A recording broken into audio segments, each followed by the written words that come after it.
The essentials for this RasMalai are as follows: 32 ounces of full-fat ricotta cheese, full fat only, 1 pint of half and half, 1 pint of heavy whipping cream, 6 green cardamom pods we'll be removing the seeds from, or half a teaspoon of cardamom seeds.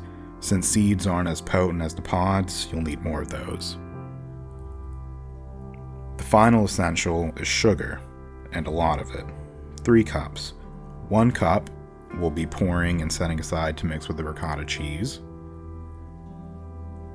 And 2 cups we'll be pouring separately and setting aside to be mixed with our liquid, or Ras.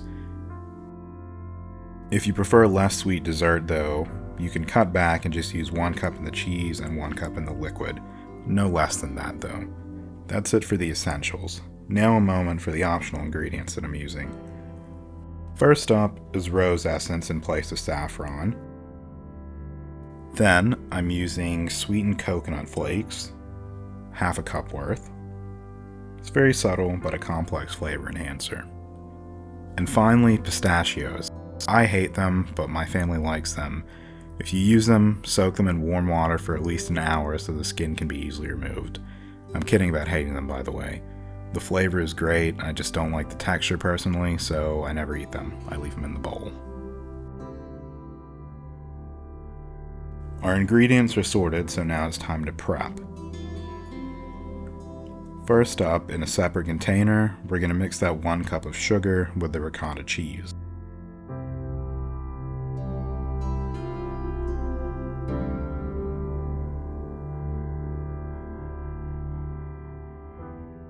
Then we're going to pour that mixture from the mixing container into our baking dish and level it out, using the spoon to spread it.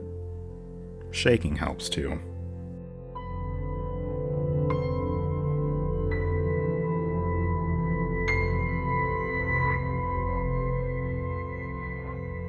Then it goes into an oven that's been preheated to 425 degrees Fahrenheit for 1 hour. While that's baking, we've still got some more work to do, preparing the Ras. In a heavy bottom pan, so it doesn't burn, we'll pour in our half and half, then our heavy whipping cream. I think I said that backwards because that carton is purple, so that's the half and half. Doesn't matter, any order is fine. Then into that I'll pour the remainder of our sugar from earlier.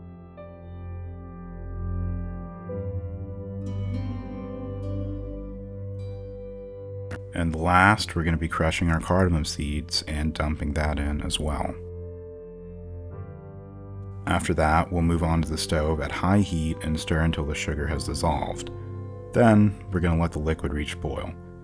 Using a heavy bottom pot will prevent burning, but it helps to stir every minute too. Once it reaches a boil, immediately reduce the heat to low and let it simmer for 10 minutes before turning off.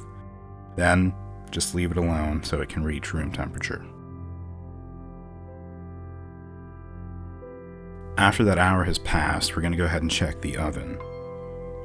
Seeing a deep golden brown top and caramelized edges means it's time to safely remove and leave this thing alone until it reaches room temperature. It should take an hour and a half. It's critical that the cheese and liquid are both room temperature before mixing them together. Once you're at room temp, it's time to slice. We start by going around the edges, then up and down and side to side to make squares. Then I'm going to find a separate container and gently transport the slices over. I'm using a knife to take the first couple of squares out, and then I'm going to use a spatula to transport the rest over. As for that burnt stuff on the bottom of your baking dish, don't be worried. It's pretty easy. All you got to do is just fill it up with water and a little bit of dishwashing liquid in your sink, and it'll scrub off very easily.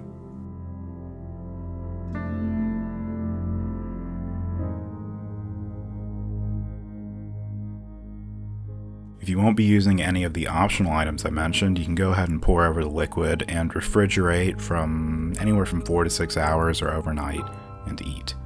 If you will be finishing with the options though, here's how I'm using those. First is the rose essence. Once the liquid has reached room temperature, and right before pouring, Add anywhere from 1/8 to 1/4 of a teaspoon of it, depending on the strength of your flavoring. That's all there is to it. Just stir it together and then pour it over.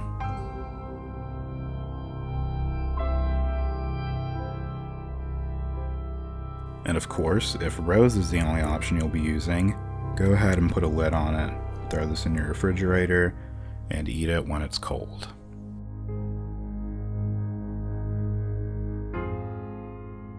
If you're adding the coconut too though, which I highly recommend as I do with the rose, this is the part where you're going to spread the 1/2 cup of flakes over. And of course, if coconut is where you'll stop, put the lid on, refrigerate overnight, and enjoy. And if we'll be adding the pistachios, here's what we're doing with that. Remember when I said if you'll be using them, soak them for an hour? I lied. I soaked them for 2 hours, accidentally. The reason for soaking is to be able to easily remove the skin by rubbing them like this before we chop them up. After that, I just sprinkled them around our container.